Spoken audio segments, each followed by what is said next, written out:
ఈరోజు ముచ్చుమరి గ్రామంలో anganwadi centre open చేయడం జరిగింది.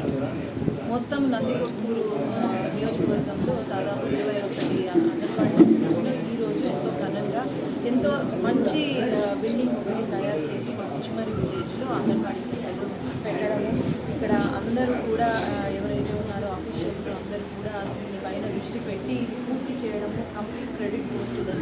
అట్లాగే ముచ్చుమరి విలేజ్ మొదటి నుంచి ఒక మోడల్ విలేజ్గా తీసుకొని ప్రతి ఒక్క విలేజ్ డెవలప్ కావాలి, ఇలానే డెవలప్ కావాలని నేను కోరుకుంటున్నాను. ఎందుకంటే చిన్న విలేజ్ అయినా మనకు లైబ్రరీ సదుపాయము, లేకపోతే ఒక ఫంక్షన్ హాల్, లేదు పార్క్, చిల్డ్రన్స్ పార్క్, ఇట్లాంటివి ఎన్నో కల్పించాము.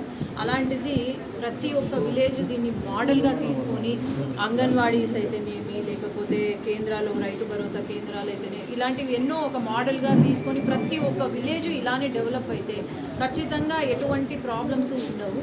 అట్లాగే మీరు అన్నట్టు తిరుమల తిరుపతి ఇష్యూ ఏదైతే ఉందో, గత 5 సంవత్సరాలుగా వీళ్ళు చేసిన పాపం ఏదైతే ఉందో అది బయటపడింది. చంద్రబాబు నాయుడు గారు సీఎం అవ్వంగానే మొదటి నుంచి చెప్తూనే వచ్చారు, వాళ్ళు కూడా చెప్తూనే వచ్చారు, ఏదో తేడా కొడుతుంది, లడ్డూలో తేడా కొడుతుంది అని, మీరు కరెక్ట్గా ఇస్తున్నారా లేదా అని చెప్తూనే వచ్చారు. కానీ ఎవరు వినలేదు. కానీ అధికారం వచ్చిన తర్వాత వెంటనే సీఎం గారు వెంటనే ఆదేశాలు ఇచ్చారు, ఇది లడ్డు టెస్టింగ్కి పంపించండి అని చెప్పడం జరిగింది. ఆ తర్వాత బయటపడింది ఏంటంటే, ఎంతో మనము అసలు తిరుపతి వెళ్తే ఒక లడ్డూని తీసుకొచ్చి దానికి పూజ చేసిన తర్వాతే మనం అందరికీ కూడా ఆ లడ్డూని ఇస్తాం. అట్లాంటి లడ్డూలో గోమాంసం, హిందువులకు గో అంటే దేవుడితో సమానం. ప్రతిరోజు మనకు గో కనిపిస్తే గోపూజ చేస్తాం.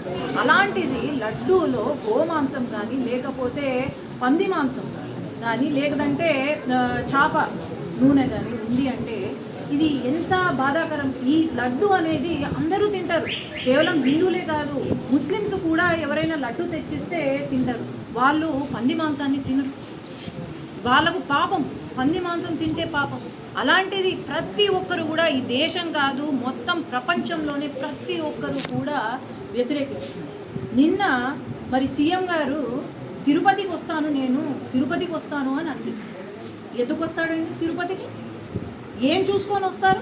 5 సంవత్సరాలు నాటకాలు వేశారు తిరుపతికి వచ్చి, మరి ఇప్పుడు మళ్ళీ కొత్త నాటకం తిరుపతికి వస్తాను అని. నిజంగా ఆయనకు దేవుడు పైన నమ్మకం ఉంటే మరి తిరుపతి కొండ ఎక్కి రావచ్చు. ఎందుకు ఎక్కడు? ఆయన డిక్లరేషన్ అనేది ప్రతి ఒక్కరము సంతకం చేస్తాం. ఇప్పుడు ఈరోజు నేను మక్కాకో లేకపోతే జెరూసలంకో పోవాలి అంటే వాళ్ళ రూల్స్ ఫాలో అవ్వాల్సిందే. నన్ను రానివ్వకపోతే నేను రాను. నేను ఖచ్చితంగా ఎవరైనా సరే రూల్స్ ఫాలో కావాల్సిందే. అట్లాంటిది నిన్న ప్రెస్ మీట్ చూస్తే అంతకన్నా ఘోరమైన ప్రెస్ మీటింగ్ ఎక్కడైనా ఉందా? 4 గోడల మధ్యలో నేను బైబిల్ చదువుతాను ఎస్ అని అంటారు. అరే నువ్వు ఏ మతము, ఏ కులము అనేది నువ్వు చెప్పడానికి ఎందుకు ఆలోచన చేస్తున్నారు? అప్పుడు ముఖ్యమంత్రిగా ఉన్నారు మీరు, జగన్మోహన్ రెడ్డి గారు, పులివెందుల ఎమ్మెల్యే, ఎందుకు ఆలోచన చేస్తున్నారు? ఎస్ నేను 4 మధ్యలో బైబిల్ చదువుతాను, బయటికి వస్తే హిందువుగా నటిస్తాను, లేదంటే ముస్లింగా నటిస్తాను అని చెప్తారు ప్రెస్ మీట్. నీకు నిజంగానే నమ్మకం ఉంది అంటే, నీ దేవుడి పైన నమ్మకం ఉంటే గొప్పగా చెప్పుకో. అవును నేను క్రైస్తవుని, నేను జీసస్ క్రైస్ట్ని నమ్ముతానని గొప్పగా చెప్పుకోకుండా ఇదేంటండి?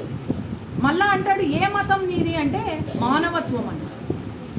మానవత్వం అనే మతం ఏదో మరి కొత్త వచ్చింది. మానవత్వం అనే మతం ఎక్కడ పోయింది? ఆ మానవత్వం 5 సంవత్సరాలు ముఖ్యమంత్రిగా ఉన్నప్పుడు ఒక డాక్టర్ని చంపితే మానవత్వం ఎక్కడుంది? మా నంద్యాలలో 4 ముస్లిం కుటుంబం సూసైడ్ చేసుకొని చనిపోతే మరి మానవత్వం ఎక్కడ పోయిందండి మన ముఖ్యమంత్రి గారికి?